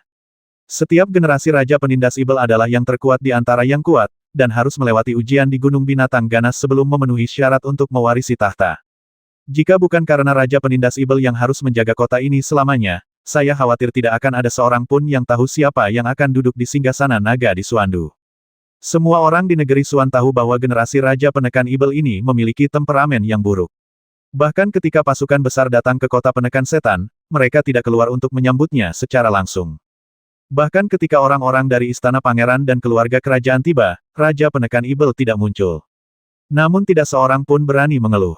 Bagaimanapun, ini adalah kota penekan Ibel, wilayah kekuasaan Raja Penekan Ibel. Sekalipun kau memamerkan keperkasaanmu di tempat lain di negeri Suan, jika kau berani bertindak lancang di sini, kau akan ditangkap dan dilempar ke Gunung Binatang, dan kau bahkan tidak akan bisa menangis. Dipimpin oleh pria berbaju besi hitam, semua orang berkeliaran di sekitar kota penekan setan. Lagi pula, mereka datang ke sini dengan susah payah, jadi mereka masih ingin melihat-lihat. Setelah berkeliling kota sebentar, setiap orang semakin merasakan keistimewaan dan perubahan kota ini. Hampir tidak ada orang biasa di kota itu. Mereka semua adalah prajurit, dari semua kerajaan, dan wajah semuanya sudah lapuk. Di kota, hal yang paling umum adalah monster. Ini semua adalah monster yang ditangkap oleh orang-orang kuat di kota. Mereka telah lama dijinakkan dan menjadi seperti budak. Tentu saja tidak banyak monster yang dapat bertahan hidup sebagai budak. Kebanyakan dari mereka langsung dibasmi setelah ditangkap. Para prajurit yang tinggal di kota penindas ibel ini memiliki kebencian alami terhadap binatang ibel, dan pada dasarnya setiap orang memiliki darah binatang ibel di tangan mereka. Tuan Chen, kalian beristirahat saja di penginapan ini. Pria berbaju besi hitam itu membawa semua orang ke penginapan dan kemudian pergi. Semua orang lelah karena perjalanan panjang, dan mereka akan memasuki gunung binatang, jadi mereka tertekan dan butuh istirahat yang cukup. Semua orang ingin masuk ke dalam penginapan, tetapi seseorang keluar dan berkata kepada mereka dengan tidak sabar, tempat ini telah dipesan oleh Sekte Lingyun. Kalian bisa pergi ke tempat lain. Mendengar ini, wajah Old Chen tiba-tiba menjadi gelap. Dia mendengus dan tekanan tak terlihat menyebar. Lelaki itu langsung jatuh ke tanah dengan ekspresi ngeri. Tetua, ada yang membuat masalah. Pria itu juga cerdas dan cepat berteriak ke arah penginapan. Siapa yang berani menimbulkan masalah? Seorang lelaki tua muncul bersama 3 atau 4 pemuda, tampak mengintimidasi tanpa terlihat marah. Sekte Lingyun begitu kuat, beraninya mereka bertindak lancang di hadapanku, kata Chen tua sambil mencibir. Begitu lelaki tua itu melihat Chen Yongnian, wajahnya langsung berubah. Dia memandang sekilas ke arah laki-laki yang terkulai di tanah, dan menjadi begitu marah hingga dia menghampiri dan menendangnya dengan keras 2 kali. Dasar orang buta, apa kau tidak mengenali Pak Tua Chen dari Liga Dan? Kata lelaki tua itu sambil menggertakkan giginya, menggerutu dalam hatinya. Dan, Liga Dan, Chen tua, pemuda yang ketakutan dan terjatuh ke tanah itu tidak dapat berkata apa-apa untuk waktu yang lama, dia benar-benar tertegun. Orang tua dari Sekte Lingyun itu mengutuk dan menendangnya ke samping, lalu membungkuk kepada Chen tua sambil tersenyum meminta maaf dan berkata, saya benar-benar minta maaf. Saya seorang pemuda dengan sedikit pengalaman. Saya tidak tahu bahwa Chen tua ada di sini. Saya tidak sengaja bertemu dengan Chen tua. Saya benar-benar minta maaf atas kesalahan saya. Saya harap Chen tua akan memaafkan kesalahan saya. Saya minta maaf kepada Chen tua di sini. Pemuda yang ditendang ke samping itu benar-benar tercengang. Apa yang sedang terjadi? Saya benar-benar berteriak pada orang-orang dari Danlik. Ini hanyalah hidup dengan tidak sabar. Para pemuda di belakang lelaki tua itu juga tampak ketakutan di wajah mereka. Sekte Lingyun mereka hanyalah kekuatan kelas menengah, jadi bagaimana mereka berani menyinggung raksasa seperti Liga Dan? Pemimpin sekte kalian selalu bersikap sopan saat bertemu denganku, tapi anak ini berani bersikap begitu sopan. Kata Chen tua dengan wajah dingin. Orang tua itu hampir menangis. Maafkan saya, Tetua Chen. Saya pikir Tetua Chen baru saja tiba di kota penindasan ibel. Lingkungan penginapan ini bagus. Kami akan memberikannya kepada anggota Liga Dan untuk beristirahat. Setelah berkata demikian, lelaki tua itu bergegas memanggil murid-muridnya untuk membersihkan penginapan, lalu menggendong pemuda yang ketakutan setengah mati, dan dengan hormat mempersilakan Chen tua dan rombongannya masuk ke dalam penginapan. Sekte Lingyun hanya episode kecil. Semua orang tinggal di penginapan dan beristirahat untuk malam itu. Pada hari kedua, seluruh kota penekan ibel sangat ramai, karena semua kekuatan yang datang dari segala arah di negeri Suan pada dasarnya telah tiba. Raja penindas ibel akhirnya muncul dan berbicara dengan para pemimpin berbagai kekuatan. Lalu semua orang menuju ke Gunung Binatang. Para pengawal pembasmi ibel paling elit di bawah Raja penekan ibel secara pribadi pergi keluar dan bepergian dengan semua orang, tetapi mereka hanya akan mengirim semua orang ke pintu masuk Gunung Binatang dan tidak akan mengikuti mereka masuk. Ada banyak pintu masuk ke Gunung Binatang, dan semua orang berpencar dan masuk dari pintu masuk yang berbeda untuk menghindari pertemuan satu sama lain terlebih dahulu. Fang Lin dan 9 rekannya, dikawal oleh tim penjaga pembasmi ibel, tiba di suatu tempat tak berpenghuni dengan hutan lebat di depan mereka. Meskipun mereka belum memasuki gunung, aura ibel yang luar biasa sudah memenuhi udara, membuat beberapa orang merasa tidak enak badan. Kalau orang biasa yang berdiri di sini, dia pasti sudah terkikis oleh roh jahat dan pingsan. Untungnya, mereka semua adalah alkemis dan telah menyiapkan pil untuk melawan roh jahat. Para penjaga pembasmi ibel ini telah tinggal di sini sepanjang tahun, dan tubuh mereka telah lama terbiasa dengan aura ibel, jadi mereka tidak akan terpengaruh sama sekali. Dari sini, kita akan memasuki jajaran Gunung Binatang Buas. Kau dapat memilih kapan akan masuk, dan kami akan mengirimmu ke sini. Kapten pengawal pembasmi setan berkata kepada Fang Lin dan yang lainnya. Fang Lin dan yang lainnya saling memandang dalam diam, terutama Zhou Zishui. Sebagai seorang putri dari keluarga kerajaan, meskipun dia datang ke sini dengan keyakinan yang kuat, dia masih ragu ketika memasuki tempat yang mengancam jiwa ini. Bagaimanapun juga, dia adalah seorang wanita, lahir di keluarga kerajaan dan dimanja. Sangat sulit baginya untuk bertahan hidup di tempat yang sangat berbahaya seperti itu. Kecuali Zhou Zishui, keempat dia akan baik-baik saja. Lagi pula, mereka lebih tua. Terlepas dari ekspresi mereka yang serius, mereka relatif tenang saat itu. Adapun 3 orang jenius lainnya dari Liga Dan, mereka semua adalah pemuda. Walaupun mereka tidak ingin menunjukkan rasa takutnya, mereka tidak dapat menahan diri untuk tidak memperlihatkan rasa takut di wajah mereka ketika mereka berpikir untuk memasuki Gunung Binatang. Beberapa penjaga pembasmi ibel semuanya menunjukkan rasa jijik terhadap mereka. Di mata para penjaga pembasmi ibel, para pemuda dari Suandu yang begitu lembut dan halus ini ingin memasuki Gunung Binatang. Itu sama saja mencari kematian. Namun, Fang Lin mengejutkan mereka, karena mereka tidak melihat rasa takut atau ketegangan di wajah Fang Lin. Anak ini pasti berpura-pura. Begitu dia memasuki Gunung Binatang, dia mungkin akan takut untuk mengompol. Beberapa penjaga pembasmi ibel berbisik. Fang Lin menatap Zhou Zishui dan yang lainnya dan bertanya, bagaimana? Haruskah kita masuk sekarang? Atau haruskah kita masuk nanti? Zhou Zishui melotot ke arah Fang Lin, namun saat ini dia memang sangat ragu-ragu. Haruskah dia memasuki Gunung Binatang?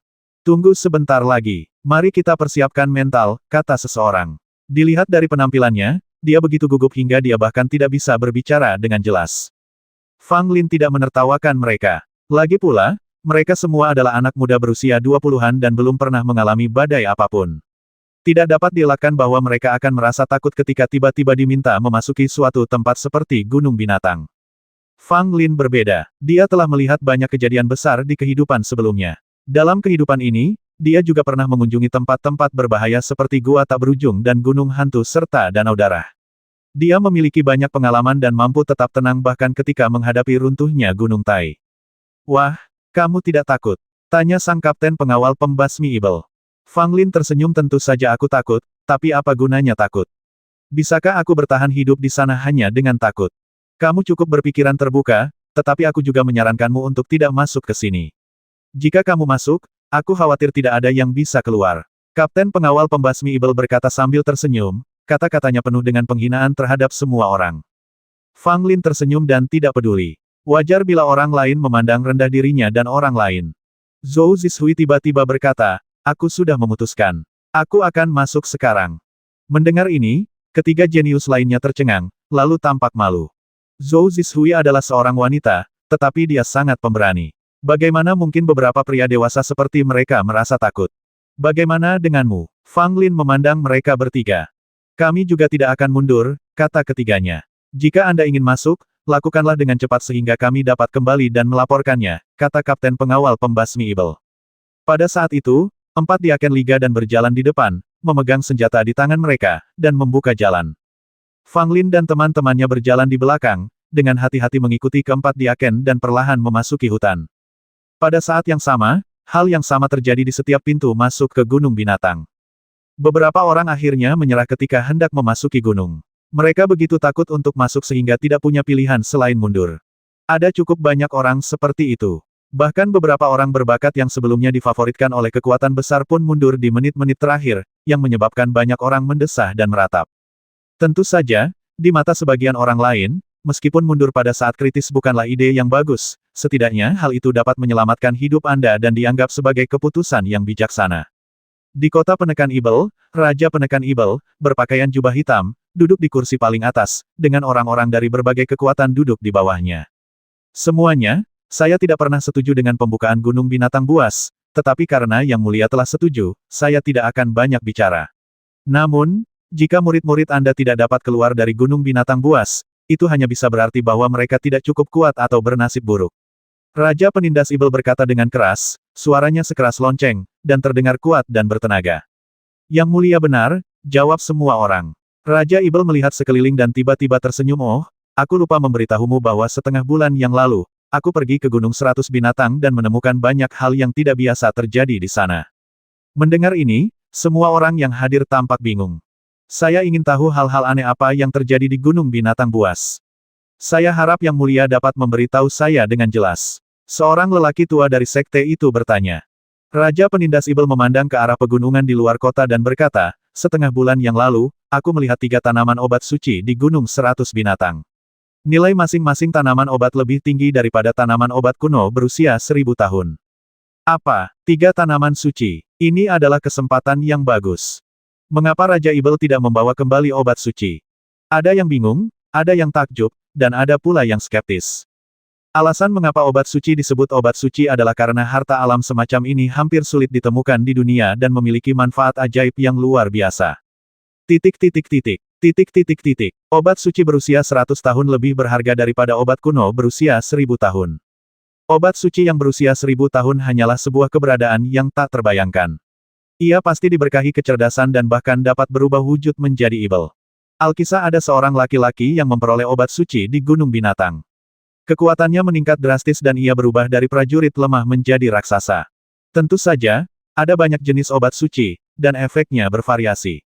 Karena Raja Penekan Setan menemukan 3 obat suci di Gunung Binatang, mengapa ia tidak mengambilnya sendiri? Ini sungguh tidak masuk akal. Apakah menurutmu aku tidak ingin meminum ketiga obat suci itu untuk diriku sendiri? Memang benar aku punya kemauan tetapi tidak punya kekuatan. Ada monster kuat yang menjaga di dekat ketiga obat suci itu. Yang terlemah berada di alam transformasi keempat, dan bahkan ada monster transformasi kelima yang mengintai, kata Raja Iblis. Ketika semua orang mendengar ini, mereka tiba-tiba menyadari bahwa ada monster yang menjaga tempat itu, dan Raja Iblis tidak punya cara untuk mendapatkan obat suci. Namun hal ini tidak mengherankan. Benda-benda seperti obat suci biasanya dijaga oleh monster, yang menunggu obat suci tersebut matang dan kemudian menelannya. Terutama di tempat seperti Gunung Binatang di mana monster ada di mana-mana, obat suci yang dihasilkan secara alami akan ditempati oleh monster. Tak lama kemudian, semua orang menyadari apa yang akan terjadi jika orang-orang di Gunung Binatang menemukan ketiga obat suci ini. Yang mulia, bolehkah saya bertanya di mana 3 obat suci di Gunung Jahat? Apakah mereka ada di pinggiran atau jauh di dalam? Seseorang bertanya, mengemukakan pertanyaan yang agak krusial. Raja Iblis berkata dari 3 obat suci, 1 berada di pinggiran, 1 berada di persimpangan pinggiran dan kedalaman tubuh, dan yang lainnya berada di kedalaman. Mendengar ini, mata banyak orang berbinar. Sebenarnya ada obat suci di pinggiran Gunung Binatang. Bukankah setiap orang yang berada di gunung pada saat ini mempunyai kesempatan untuk menemukannya? Selain menemukan 3 obat suci, saya juga menemukan sesuatu yang sangat penting, yang berhubungan dengan semua orang yang hadir di sini. Raja Penekan Iblis tiba-tiba berkata dengan nada serius, dan ekspresinya menjadi sangat serius. Melihat Raja Penindas Iblis tampak begitu serius, semua orang terdiam dan menunggu kata-katanya selanjutnya. Raja Iblis berkata, seperti yang kalian semua tahu, formasi Gunung 100 Binatang ditinggalkan oleh leluhur bangsa Suan kita. Selama fondasi formasi itu masih ada, tidak akan ada masalah dengan formasi itu. Namun karena Gunung 100 Binatang dibuka kali ini, dan ada Raja Iblis di gunung itu, kekuatan formasi itu telah melemah tak terduga. Menurut perhitunganku, periode pelemahan formasi itu adalah dalam 3 bulan. Semua orang merasa ngeri ketika mendengar hal ini. Bahkan orang yang paling tenang pun tidak dapat tetap tenang. Raja Penindas Iblis berkata bahwa dalam 3 bulan, formasi sihir Gunung Binatang akan melemah. Apakah formasi itu tidak akan mampu menghentikan monster di gunung? Seseorang bertanya dengan suara gemetar. Bukan hanya 1 orang saja, melainkan banyak orang yang hadir berubah warna. Membayangkan semua monster di Gunung Binatang berhamburan keluar tentu akan menjadi bencana yang mengerikan. Mereka bahkan tidak berani memikirkan konsekuensinya. Raja Penindas Iblis menggelengkan kepalanya dan berkata, bukannya itu tidak bisa dihentikan, tetapi kekuatan formasi akan berada pada titik terlemahnya untuk sementara waktu. Jika monster di Gunung 100 Binatang memanfaatkan kesempatan ini untuk menyerang, ada kemungkinan besar mereka dapat keluar dari formasi. Pada saat itu, kota penindas Ibelku akan menjadi yang pertama menanggung beban. Di aula yang megah, semua orang kuat dari berbagai kekuatan di negeri Suan terdiam. Suasana begitu sunyi, sampai-sampai terdengar suara jarum jatuh. Setelah Raja Penekan Iblis selesai berbicara, dia tampak sangat tenang dan mengangkat gelasnya untuk diminum. Dia sudah mengatakan cukup, siapapun yang tidak bodoh akan mengerti keseriusan masalah ini. Apakah keputusan yang salah untuk membuka Gunung Binatang kali ini? Lebih dari 1 orang merasakan hal ini. Pada saat ini, Chen Lao berdiri dan bertanya kepada Raja Iblis, Tuanku, apakah akan ada bahaya bagi orang-orang yang memasuki Gunung 100 Binatang kali ini? Raja Iblis berkata, tidak akan ada masalah besar dengan Gunung Binatang saat ini. Jika mereka tetap berada di pinggiran dan tidak masuk terlalu dalam, dan jika mereka cukup pintar, beberapa dari mereka pasti akan selamat. Faktanya, Raja Penindas Iblis tidak mengatakan kebenaran. Saat ini, segala sesuatunya sudah sedikit tidak biasa di dalam Gunung Binatang. Bahkan di pinggiran, ada kemungkinan menghadapi bahaya yang mematikan. Namun, demi menenangkan orang-orang ini, Raja Penindas Iblis hanya bisa mengatakan ini. Yang mulia, ini berarti setelah 3 bulan, orang-orang di dalam harus keluar. Chen Yongnian bertanya sambil mengerutkan kening. Raja Penekan Ibel mengangguk. Begitulah situasinya. Lingkaran sihir itu akan melemah dalam 3 bulan dan Gunung Binatang ditakdirkan mengalami kekacauan. Jika orang-orang di dalamnya tidak keluar saat itu, mereka akan mati tanpa tempat pemakaman. Selain itu, aku harap kamu bisa tinggal di kota Penekan Ibel dan membantuku melawan serangan para monster, kata Raja Penekan Ibel sambil menyatakan tujuan lainnya.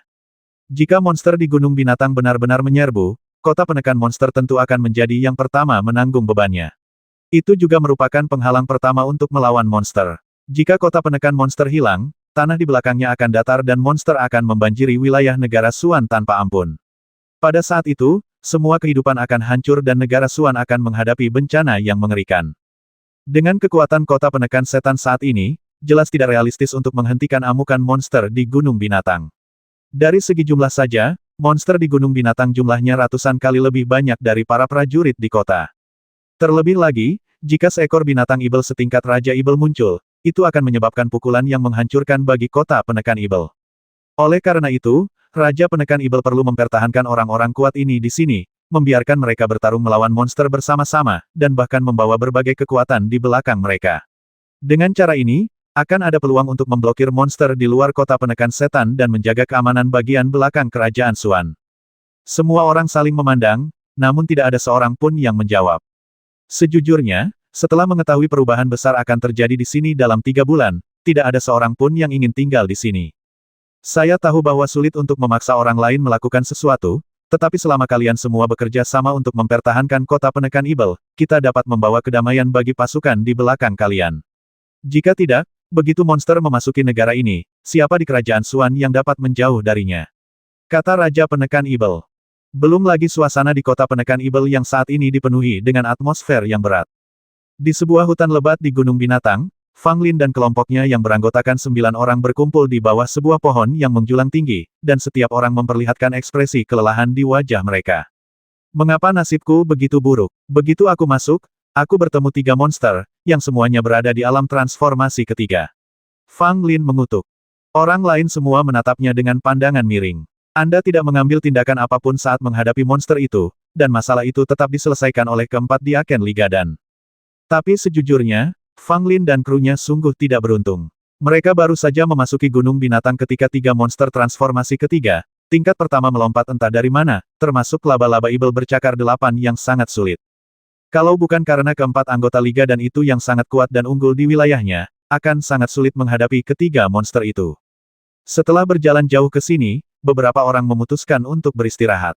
Hanya dewa yang tahu bahaya macam apa yang akan mereka hadapi nanti, dan akan sulit untuk meneruskan perjalanan tanpa memulihkan kekuatan fisik mereka. Ayo, cobalah pil Zenyuan yang telah kubuat. Minumlah satu dan kau akan segera merasa bertenaga. Fang Lin berkata kepada beberapa orang dan mengeluarkan sebotol pil. Cek, bukankah itu hanya pil Zenyuan? Siapa di antara kita yang tidak memilikinya? Zhou Zishui berkata dengan nada meremehkan, tetapi ketika dia melihat pil Fang Lin, dia tiba-tiba terdiam. Mereka masing-masing menyiapkan banyak pil Zenyuan, tetapi pil Zenyuan Fang Lin memiliki kualitas yang sangat bagus, setidaknya satu tingkat lebih baik daripada pil Zenyuan yang mereka buat sendiri. Zhou Zishui terdiam. Fang Lin hanyalah seorang cabul. Dia mampu memurnikan pil biasa seperti pil Zenyuan dengan begitu sempurna. Namun, ini juga merupakan hal yang baik. Dengan pil Zenyuan milik Fang Lin, keempat Diaken Liga dan dengan cepat memulihkan kekuatan mereka dan merasa lebih energi dari sebelumnya. Fang Lin tentu saja tidak akan memberitahu mereka bahwa ini bukanlah pil Zenyuan biasa, tetapi pil Zenyuan yang disempurnakan secara khusus oleh Fang Lin setelah beberapa perbaikan dilakukan dan beberapa bahan obat ditambahkan. Efeknya jauh lebih baik daripada pil Zenyuan biasa. Bukankah mereka bilang ada peluang di mana-mana? Kenapa kita tidak melihat apapun setelah berjalan begitu lama dan hanya menginjak lumpur? Kata salah satu dari ketiga pemuda itu, nadanya penuh keluhan. Fang Lin meliriknya dan hendak berbicara ketika tatapannya tiba-tiba berubah dan dia mendongak. Tidak bagus. Fang Lin berteriak, dan semua orang langsung melompat kaget dan mundur. Pohon besar yang sebelumnya menjadi sandaran semua orang kini berdiri tegak, memperlihatkan wajahnya yang garang. Ternyata itu adalah setan pohon.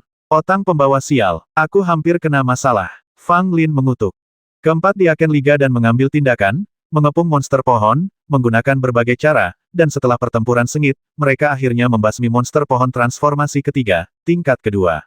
Pada titik ini, semua orang benar-benar waspada. Ini memang gunung yang dikenal dengan sebutan gunung kematian di mana seseorang hanya bisa bertahan hidup dengan sia-sia. Bahkan pohon acak pun bisa menjadi monster. Hanya dewa yang tahu berapa banyak monster pohon yang ada di hutan besar ini. Fang Lin dan teman-temannya semuanya ketakutan dan tidak ingin tinggal di sini lebih lama lagi.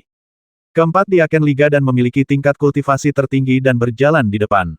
Salah satu dari mereka telah membuka mata rohaninya. Pada saat mata rohaninya terbuka, dia dapat mengamati segala sesuatu di sekelilingnya dan juga dapat mencegah monster manapun yang mengintai dan menyerang. Namun, kekuatan spiritualnya juga banyak terkuras. Setelah mempertahankannya beberapa saat, Anda perlu beristirahat sebentar. Untungnya, beberapa orang telah mempersiapkan sarana yang memadai. Ketika Diaken Liga dan sedang beristirahat, mereka akan mengeluarkan harta karun untuk memantau semua pergerakan di sekitarnya. Fang Lin menatap bola kristal di tangan Zhou Zishui dan diam-diam mendecak lidahnya. Sungguh baik terlahir di keluarga kerajaan Anda bisa memiliki segalanya. Cahaya lembut yang dipancarkan bola kristal menerangi 10 langkah dari semua orang. Dalam jarak ini, semuanya akan dipantulkan oleh bola kristal. Melihat Fang Lin menatap bola kristalnya, Zhou Zishui berkata dengan tidak senang, "Apa yang kamu lihat?" Fang Lin terkekeh, "Benda ini bagus. Apakah kamu punya yang lain? Bagaimana kalau memberikan satu kepadaku?"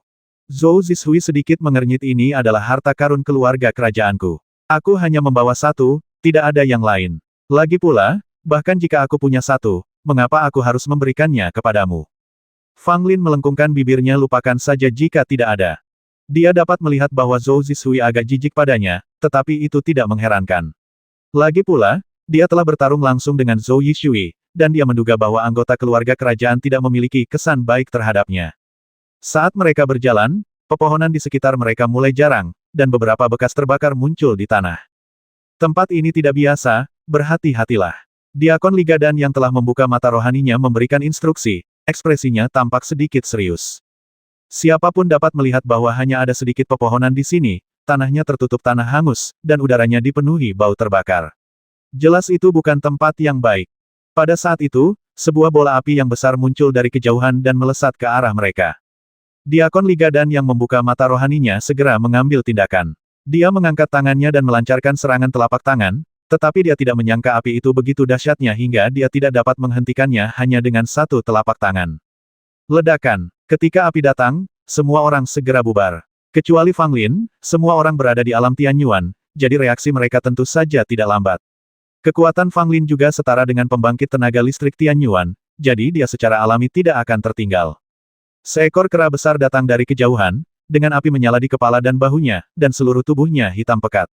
Ia berdiri tegak dan tampak megah. Kera api tingkat keempat pada transformasi ketiga. Fang Lin mengerutkan kening. Ini jelas bukan monster yang mudah untuk dihadapi. Orang lain juga melihat kera api dan ekspresi mereka berubah. Keempat Diaken Liga dan saling berpandangan. Kemudian orang yang membuka mata rohaninya menamparkan tas 9 istana dan memegang tombak di tangannya. Keempat lainnya masing-masing memegang senjata dan membasmi kera api bersama-sama. Mereka berempat bergabung dan bertarung melawan kera api, dan pertempuran itu sangat sengit. Kera api itu diselimuti oleh api, dan ketika menyerang, kekuatan apinya bahkan lebih besar, membuat keempat orang itu sulit bergerak bebas, dan mereka malah ditekan dan dipukuli oleh kera api itu. Pada saat yang sama, suara langkah kaki terdengar tidak jauh, dan Fang Lin dan yang lainnya berubah warna. Kebetulan ada orang datang ke sini pada saat ini. Hah, ada orang yang bertarung dengan si kera api di sini. Sepertinya mereka dari Liga Alkimia. Benar saja, sekelompok orang muncul, dan pemuda yang berjalan di depan berkata dengan terkejut. Fang Lin dan teman-temannya berbalik dan melihat ada 7 orang dalam kelompok itu, 5 pria dan 2 wanita, semuanya mengenakan pakaian merah. Mereka jelas berasal dari kekuatan yang sama. Itu seseorang dari Sekte Akabane, kata Zhou Zishui. Mendengar ini, Fang Lin memandang ke-7 orang dari Sekte Ciyu dan melihat bahwa mereka tidak pergi. Sebaliknya, mereka berdiri di kejauhan dan menonton dalam diam, jelas-jelas dengan niat buruk. Mereka ingin memanfaatkan situasi ini. Fang Lin menyeringai, dengan kilatan di matanya. 570.